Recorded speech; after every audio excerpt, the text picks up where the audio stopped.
So that's the band that inspired Rage Against the Machine, or Zach to become Rage Against the Machine. I wonder what was your first impression when you heard a band like Rage Against the Machine?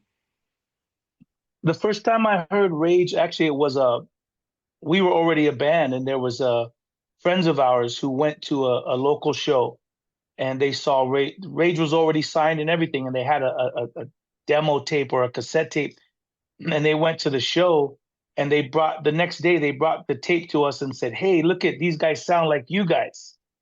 And then we did our research, and then realized that Zach, he was in a band called Inside Out.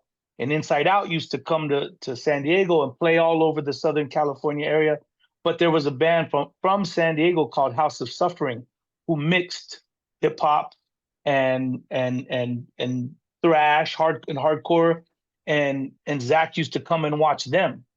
So that's the band that inspired Rage Against the Machine, or Zach to become Rage Against the Machine. But that was already a scene in our area. Those were our friends. We were already doing shows with them, backyard parties, underground shows. And so when Rage Against the Machine came out, we were like, oh, that's the cat from Inside Out, which we were fans of. We loved that band.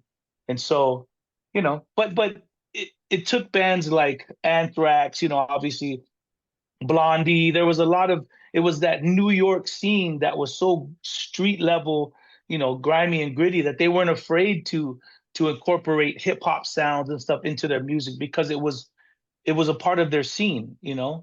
Blondie, Anthrax, they were all kind of this level. It wasn't until someone like Aerosmith came in the mix and grabbed one of the biggest hip hop, pioneers, Run DMC, and said, "Let's do a song together." And the more that people embrace it, they see it and they're like, "Okay, it's more acceptable." But for us, it was still very, very new to be in the hardcore scene, punk scene. It was still hard for people to accept that these worlds can collide.